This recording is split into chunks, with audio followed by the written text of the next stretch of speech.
Hey everybody, welcome back to the Portable Gamer. Welcome back to American Truck Simulator. We're still in Logan, Utah. This is where we were, I believe, the end of our last trip, or somewhere in this neck of the woods, maybe Salt Lake City or Provo or someplace.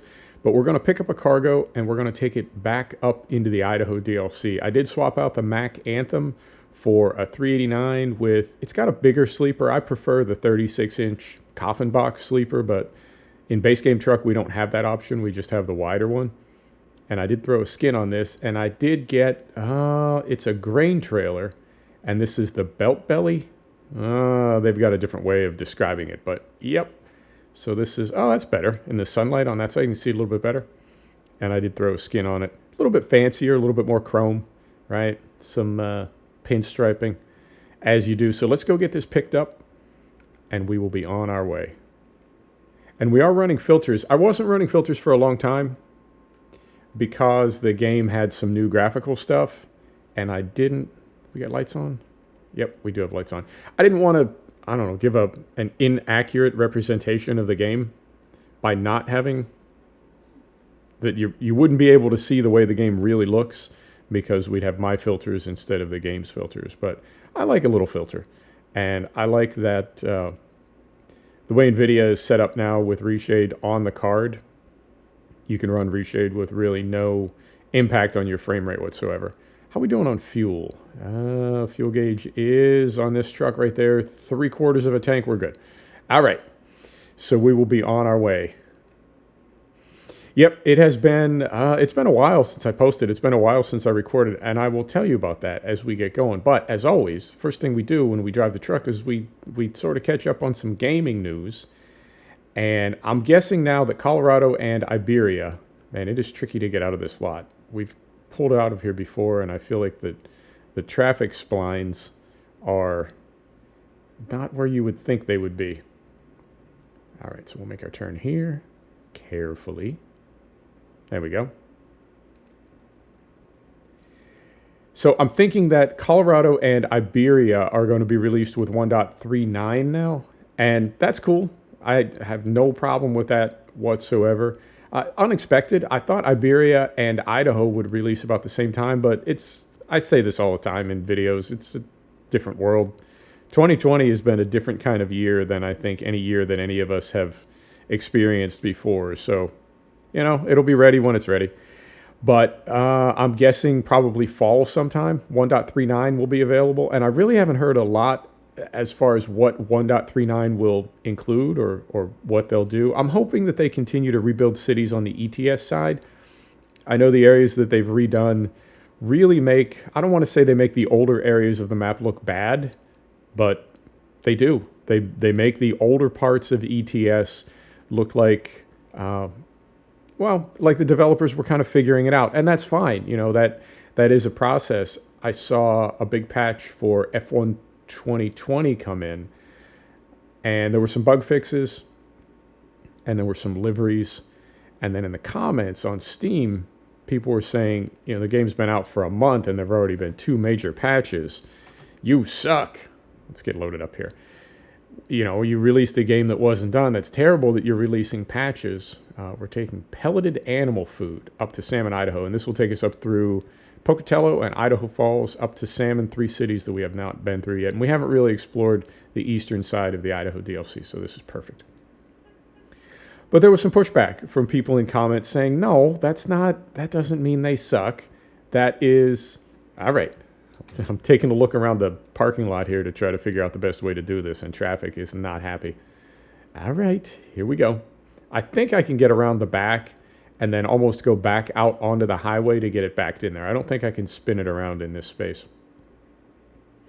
But, you've seen this argument. You've seen it for whatever sim or whatever game you're into. You've seen this argument where developers release patches and people say, oh, you released the game broken. And then other people say, hey, but at least they're fixing it.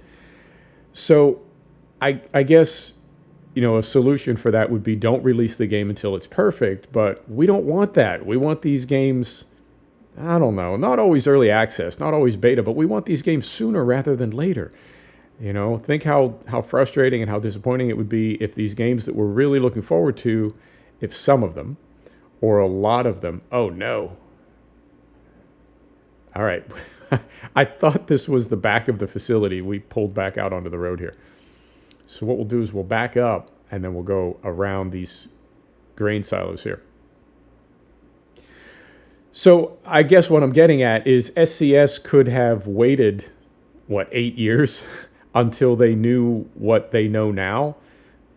And those areas would not have looked the way they look, but we would have had to wait 8 years for the game. Or in fact, we wouldn't have, because it's not like they could have spent 8 years just sort of practicing and developing their skills. They had to sell the game to make money, right? So that they could have a company so that they could continue developing their skills. So I think it's easy for us as consumers to sort of pick apart the process from, I don't know, a distance, from a different perspective. But I believe developers know when something goes out that is not perfect. I think they know. And I think we as gamers need to accept that developers are as into these games as we are, if not more so. They're into them enough that they've decided to build video games and develop video games and publish video games as a way to make a living, right? That's what they want to do with their life. That's how into it they are. So for us as gamers to come at developers like, oh man, you guys you don't get it, do you?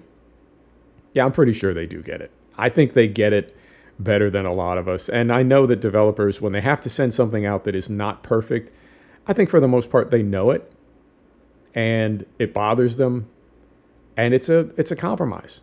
Most developers. I think some developers don't give a shit and it's just a cash grab and they could care less about the quality. They just want your money. They are one step above smartphone app developers. But that's the exception. I think for the most part, game developers really do care and they really do want the game to be as good as possible. But they know sometimes it can't be, because of budget, because of time, because of technology, whatever. So it'll be ready when it's ready, and I think they're going to continue to improve those areas of the map. Now, on the ATS side, because this game came out several years after ETS, I think they had learned a lot and figured a lot of things out. And so the areas in ATS look better than the areas in ETS. But the early areas of ATS still have a bit of a kind of a video game look to them, whereas the later areas, in my estimation, tend to be a little bit more accurate and realistic and representative of the areas that they are supposed to be. So we'll see. And as always, I continue to look forward to ATS stretching all the way across country. I don't know if they'll get that done in this version of the game or if that will be ATS 2. Set the brake here, lights off, engine off. Let's load up. Right, it's a big area, and I mean I think Texas could almost be 2 DLC. It's that big, the same as Russia. Brake is off. Let's go ahead and put the windows up now, and then we're going to pull out of here and make a left. All right, here we go. They're that big. Now they are, Texas and Russia, I think they don't have a lot in common other than being big. But they also have cities separated by vast areas of nothingness. And so in that way, I think the developers may catch a break because they won't need to, carefully concentrating, they won't need to necessarily, Texas doesn't have, it's not going to have as many cities in it as, say, a comparably sized area of Europe, which would, I don't know how many countries Texas would cover in parts of Europe, probably half a dozen. And so there'd be a lot of cities there. But Texas spread out 3 or 4 major cities, and I think Russia would be the same way. Now, if they do Russia, I would think they'd have to do Western Russia. I don't know if they'd go all the way to Siberia, would they? Oh. So a lot of questions on the truck sim side, but in the meantime, I'm just really enjoying the content that they're sending our way and the pricing of it, and they seem to be doing, to me, they seem to be doing a lot of things right. So kudos to SCS. What else is going on? Flight Sim drops next week. Drops next week. Microsoft Flight Sim. And I guess I'm going to get it. I was thinking about getting Train Sim World 2, but they're releasing about the same time. And I think I've already got Train Sim. I really don't have a Flight Sim. I got, if you pre-order Microsoft Flight Sim, it's like $60 for the basic version. I think that's the one I'll get. And X-Plane is $60. So even though Microsoft Flight Sim is dropping in like a week, I went ahead and got X-Plane. And it really struck me, I haven't played a flight sim like that in probably 10 years, 12 years. And it really struck me, first off, how much of it I remembered. But secondly, having never been in X-Plane, how similar it was to old Microsoft Flight Simulator, FSX and FSX Gold. Had I not known, had you not told me, hypothetically, right? Like, you didn't tell me. But had I not known, I would have thought I was playing FSX. Because the controls are all the same, and in the same way that racing sims and driving sims, because they're all trying to replicate a real-world activity, something that actually exists, if you make an accurate sim, an accurate flight sim, it's almost like it should be identical to other flight sims because what you're doing is identical. I think that makes sense. So yeah, I remembered where most things were. Now I flew a lot in the CRJ in FSX, and there's no CRJ, but there is an MD-80, and it's a whole different everything. Everything is different. All the procedures, everything, all the controls, the panels, everything is different. But I was able to kind of cob my way through it, and they also had the Beach Baron and the King Air, which are two aircraft that are in FSX, and those are two aircraft that I know fairly well, and was able to get those going. And then, of course, I uninstalled X-Plane because I'm going to have FSX coming in next week, and it is, I think, 150 gig. Get slowed down here. Hopefully. Yep, we got it. So, yep, looking forward to that. And I am, I guess, going to pass. Ooh, close. I am going to pass on TSW2, at least for the time being, unless they have an unbelievable loyalty discount for people that already own either TSW 2020 or TSW 2020 and a certain threshold of DLC. Because I bought all of it on day one. I got no bundles. I got no discounts on my DLC. So I don't know if they're going to do something, to try to make that better for people that already own it. But if it's full pop, if there's no loyalty discount, I can't really justify it right now. I would like to drive the subway route, and I like the idea of that's sort of the first high-speed train. I know TSW 2020 does have that Amtrak route on the Northeast Corridor, but Amtrak is, under no circumstances could you ever describe Amtrak as high-speed rail. So it's nice that there's a high-speed German route, and I'd like to drive that, but I'll wait. We'll see how it goes. So we'll get Flight Sim instead, Microsoft Flight Sim. And what else is coming? Ride 4. Now, I saw WRC 8 is currently available on the Epic Game Store. It has been for a year. The embargo lifts in September, and you'll be able to get WRC 8 on the Steam store. Sounds good. WRC 9 also releases in September on the Epic Game Store. And I don't know how Kyloton and Big Ben feel about that, because Steam is such a big platform. It's so much bigger than Epic Game Store. I don't know how much Epic paid to get that title, to get the WRC franchise exclusively on Epic Game Store. But I don't know who's going to buy WRC 8 at the same time as WRC 9 releases, unless there's a massive discount on it. If you can get WRC 8 for like $20 or $30, sure, I'll try it. But if it's $60 and WRC 9 is also $60, I already have the Epic Game Store. I don't want it. I don't like Epic Game Store. But I've already got it for SnowRunner. So I think what I might do is just skip WRC 8 and go straight to WRC 9 on the Epic Game Store. And, it is what it is. Everything is scraping all of our data so thoroughly.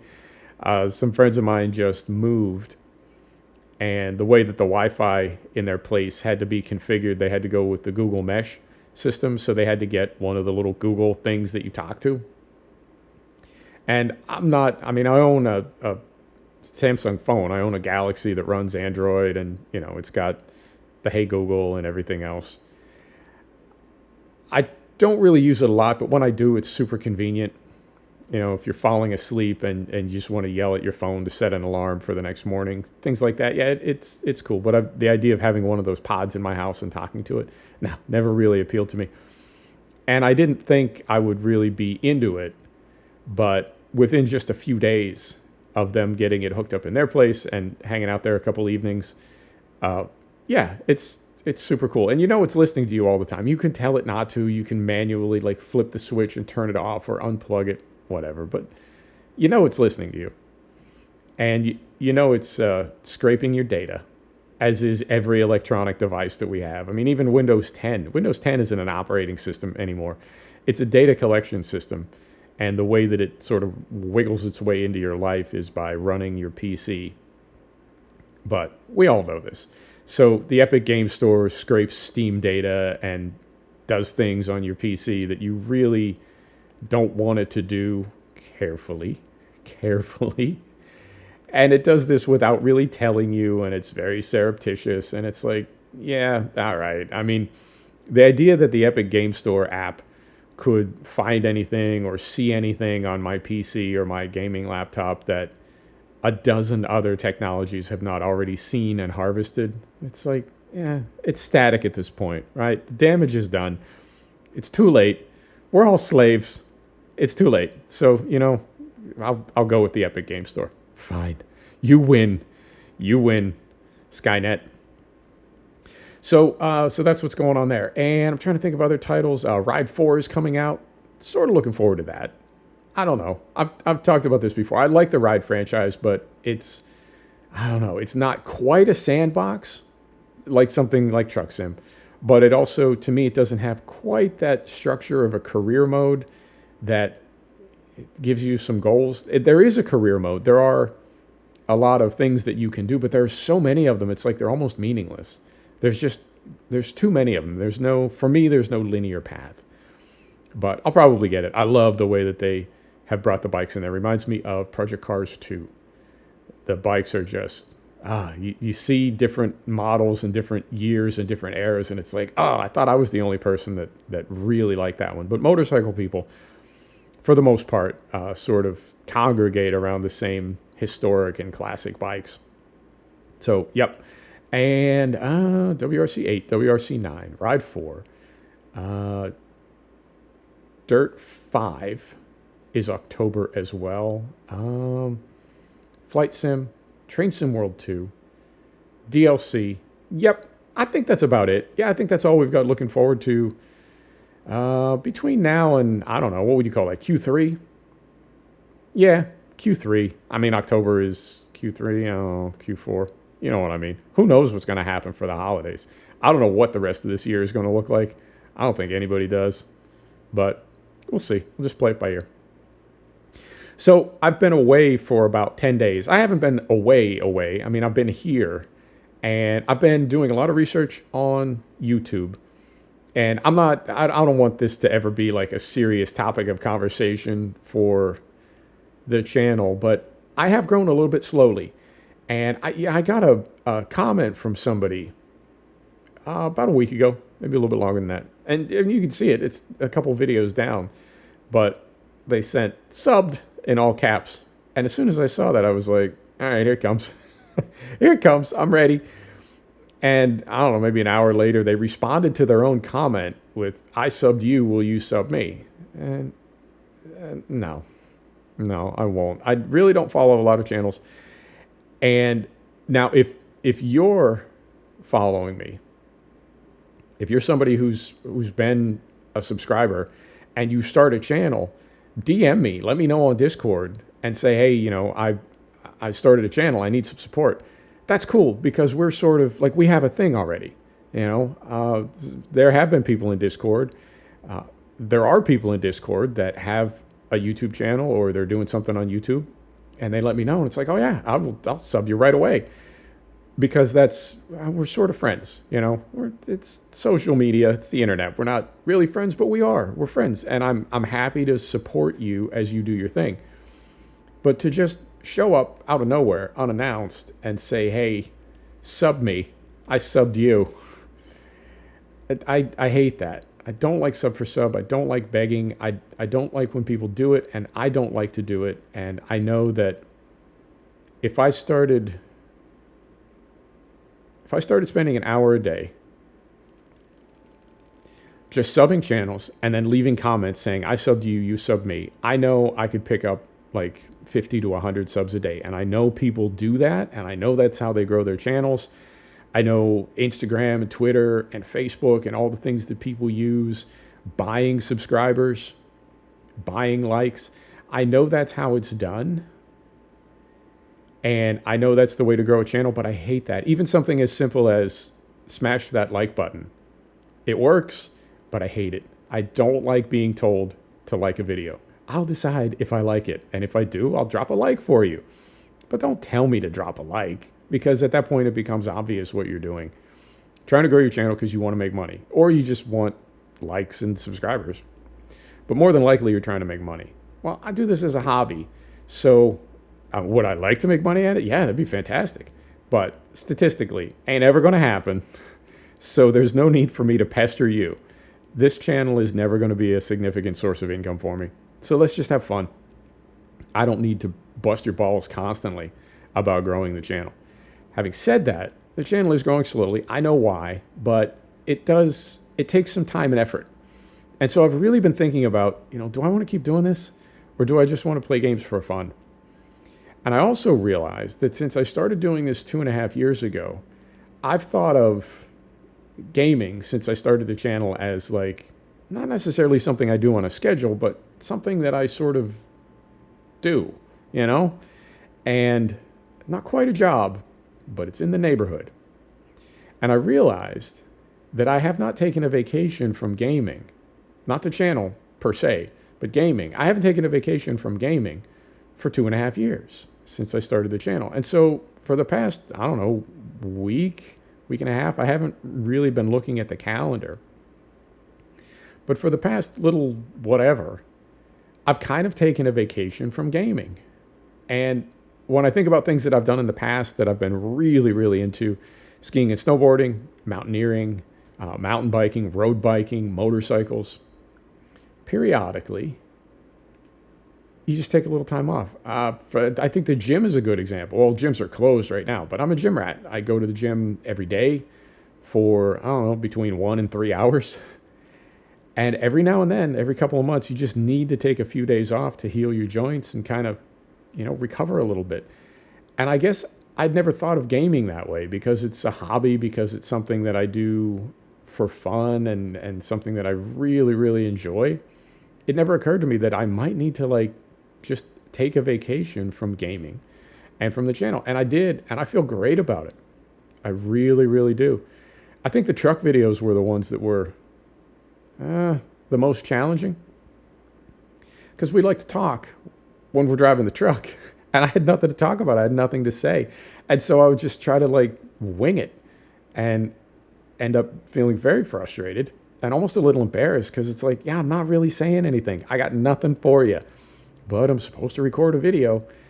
And so I think I'm going to have a different approach to the channel from here on out. I didn't want to shut it down. I didn't want to stop recording. I do enjoy gaming still, and I do enjoy making these videos still, but they were getting really stale, and I was getting really stale. So I think we're going to do this probably every 6 months, 12 months. We're going to need to reevaluate, see where things are, see how they stand, and see what direction we want to continue to move in. So that's why I sort of took a little time off.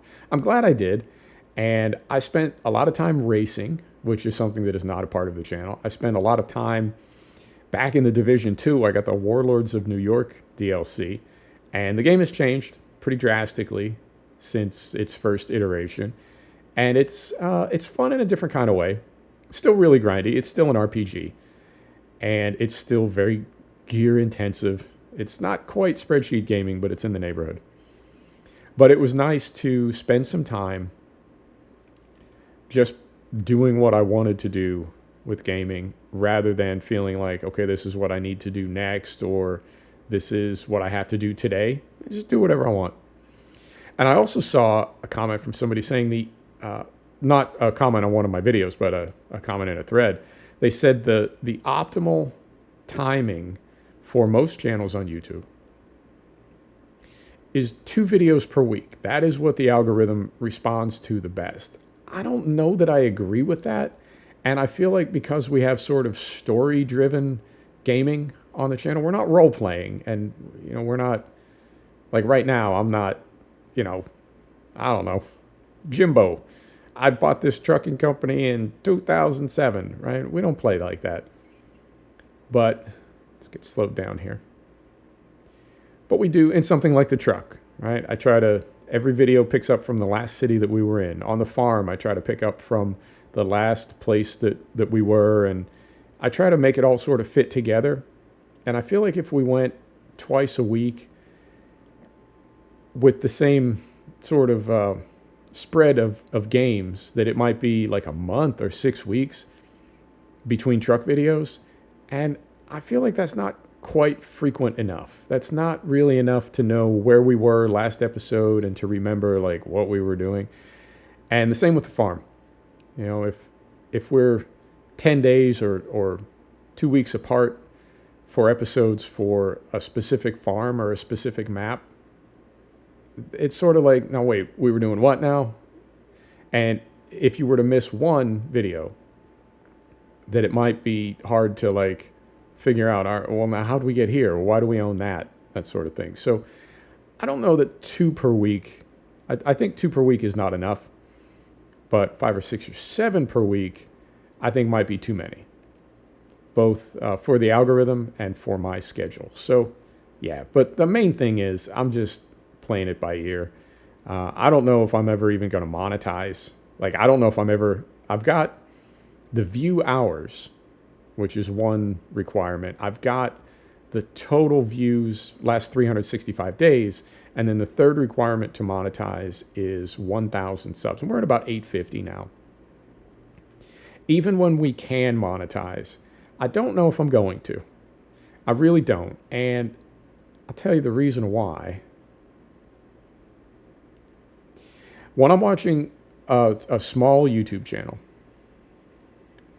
and in a 30-minute video, I get like 7 or 8 or 10 ad breaks for those ridiculous tower defense smartphone games or Mafia City, right?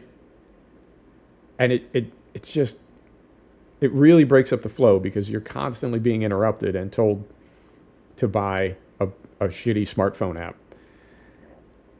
I don't know how much those people are making. Statistically, according to Social Blade and various other services that I've spent some time on, they're not making a lot of money. Maybe 50 or $100 a month.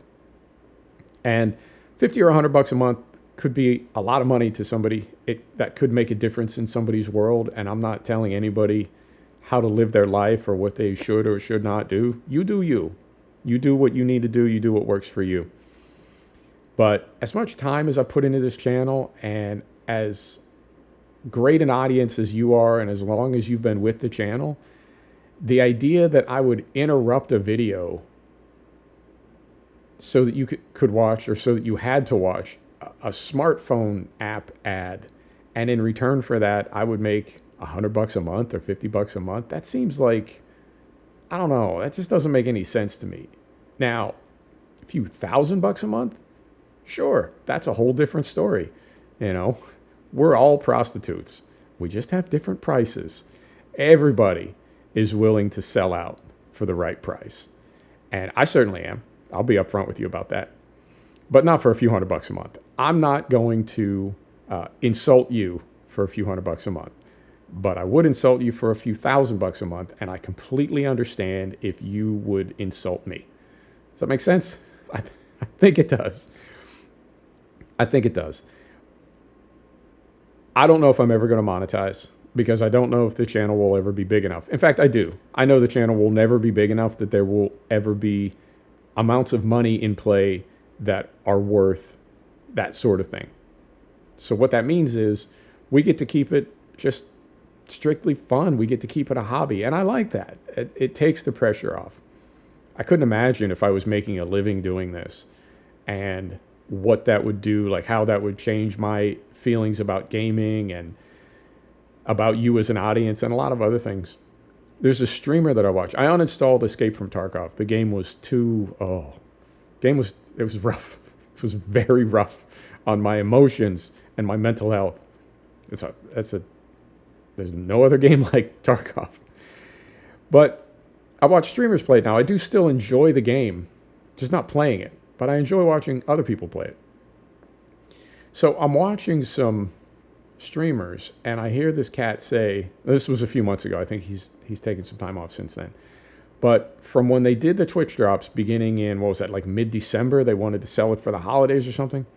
But from like mid-December, this cat streamed 12 hours a day for like 52 days straight. And again, you know, everybody has a price. Everybody will sell out for the right price. And playing video games 12 hours a day, that's not good for you. It's not, unless you're hopping up every 40 minutes to like do jumping jacks and push-ups, that's really not good for your body. And I think it's also, particularly a game like Tarkov, it's really not good for your mind. It's really not. But you know what? If somebody was paying me $10,000, $12,000 a month more, you know, I would do that. Nobody's asking me to, but I would do that. And as I was doing it, I would know the toll that it was taking on me physically, mentally, spiritually. You know what I'm saying? But what I think about is like coal miners, right? Or sex workers, or all the people in this world that do things they really don't want to do, that are really bad for them, body and soul, but they do it to make a living, you know? I do other things to make a living. I don't know if I would ever want to be a 100% professional online gamer. Don't know if I'd want to. I would like to make money playing video games. I think just to be able to say I did, but how that would actually work, like how that would come together, I don't know about that. It's one of those be careful what you wish for sorts of things. You know, I always wanted to be a mechanic. I started working on my mountain bikes like everybody does. And then I somehow ended up being a mountain bike mechanic and being a really good one. I had tons of certifications, Fox certifications, Mavic certifications. I went to the classes. I ended up being a service manager. I was a really, really good mountain bike mechanic. And what I did was I moved around and lived in resort towns so I could mountain bike. I would move to places that people took vacations in. So you get to go there for a week and mountain bike once a year. I lived there, right? I did the same thing with skiing and snowboarding. That's how I ended up living in mountain towns on and off for like, I don't know, 10 years. I ended up working in the motorcycle industry. I loved motorcycles and got a job at a exotic motorcycle dealership, boutique motorcycle dealership, Ducati, Bimota, Cagiva, Moto Guzzi, right? And be careful what you wish for. I wouldn't say that working in those industries ruined them for me. But making your hobby your job is, I don't know, man. Just be careful. If you do that, when you do that, be careful, because it can really change the way you feel about something you love. And it did. So I don't know if I could ever make a living as a gamer. Unlikely. Very unlikely. And I don't even know if I would want to. So I guess when you put all that together, the takeaway is, well, first off, we don't need to worry about it because we're so far from making money with this channel. It's not even a thing. And then even if we could make money, like I said, it would be a few $100 a month. What are you going to do with that? You know, I spend that on coffee. And then beyond that, if you could make a living at it, if you could make, you know, $100,000 a year, $200,000 a year, great. And now the risk that you're taking is you're going to destroy something that is really important to you. You're going to do that for money, and you don't even know how long-lived that career will be. Because, I mean, it's the idea of playing video games online for money is, I don't know where that job is going to be in 5 years. It's not like becoming a nurse or something. Become a nurse, you got a job for life, right? Become an accountant, a bookkeeper. You've got a job for life. Retail and hospitality management? Maybe not. Maybe not so much, right? There are different kinds of jobs that have different I don't know, just different arcs, different career arcs. And I feel like this is one that is very much still in its infancy. This has been around for what, 10 years, 15 years? I'm trying to think of streamers that I watch and when they talk about their career and when they got into it, how they got into it, and like what they've done as professional gamers over the past, X many years. They have been around for a minute, but it's not. I'm trying to think of other careers that have been around much longer, like 100 years. It is in that way still sort of in its infancy. So who knows where it will be in a few years. But I don't know that I would necessarily want to like try to plan my retirement as a professional gamer. And of course then on top of that, we are a niche within a niche. So this ain't Fortnite, you know what I'm saying? I'm not playing Rust. And I think Salmon is our destination, is it not? Yep, I just caught the edge of the delivery circle there. Where are we at? 36 minutes, a little bit long, but you know what? It's been a minute. You got it. It's been a minute since we took a trip, so I don't mind that we went a little bit long. So I'm recording this on Sunday. I'm going to post it on Monday. I really want to get out of the habit of recording in the morning, rendering quickly, and then uploading at the same time. My preference is to record later in the afternoon and then have it render in the evening, upload overnight, and make it public the following morning. So we'll try to get back on that schedule. And look for, I would say, 3 or 4 videos a week. But we'll back down from 5 or 6 and sometimes 7. And that's it, man. That's all I got. I hope everybody's doing good. I hope you're staying safe, man. It's a different, it's a very different time in the world right now. So I hope you're doing all right. All right, we will get this thing parked up. And next episode, I guess we'll go from here. We'll take a look at the map when we get to the depot.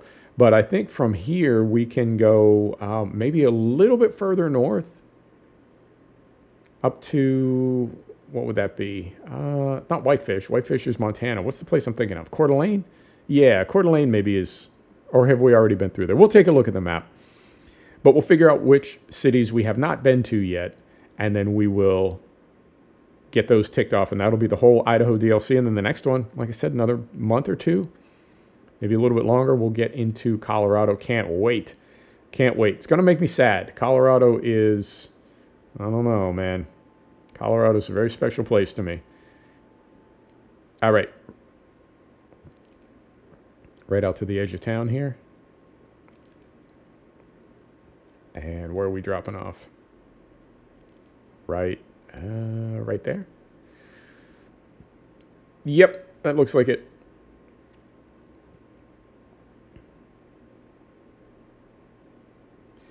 Now, next thing is this truck is a lot longer than our Mac.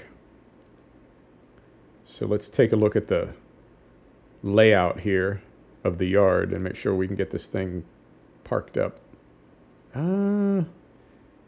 It looks like these streets connect. Like I maybe could have made a left a couple blocks back and then come into this from the other angle. Maybe not, though. Let's take a look when we get in here. Yeah, long trailer and long wheelbase on this truck. We might be able to swing it to the right. All right. I'm not crazy about those, the things the talking GPS says. And we got to go back in here to get a good gear. There we go. I think, where are we going? It looks like it's right over there. Is it? That's right there. So if we swing out a little bit to the left and then all the way to the right.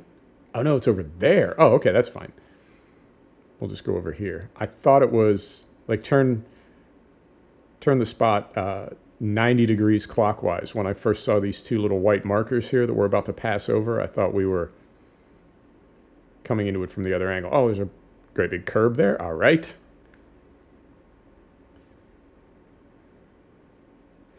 All right, so we'll come right up here. Oh, this won't be bad. Okay. And then right back in there. See if we can get it in one swing. And while we're doing this, let me bring a lift axle up. To this day, I still do not have confirmation whether or not lifting the lift axles on either the trailer or the truck has any impact on turning circle of these trucks. Always wondered about that. All right. So we will... we can do two things. We can jackknife it in there and see if we can get the truck, maybe we can get this over out of the way. Oh, perfect. Yep, I didn't want to block chems over here on driver's left. All right, so lights are off, windows are down, engine is off. Let's unload and see how we did, and then we'll take a look at the map. We are on time. No tickets, no accidents. We made about $9 grand, 868 XP. All right, let's take a look at the map and see where we still need to go in. We need to go to Nampa and Pocatello. We went past Pocatello. We didn't actually go into it. Okay, so we need to do these three cities at some point. I guess we could go down to Ketchum and over to Pocatello. It's one possibility. And we also need to get Coeur d'Alene, which, again, we went through it, but somehow we didn't discover it. And then Sandpoint is all the way up north. Okay. We'll do that next episode. We'll do part of that next episode. There you have it. Thanks for stopping back to check out The Portable Gamer. Thanks for joining us for another episode of American Truck Simulator. We'll see you next time. Take care now.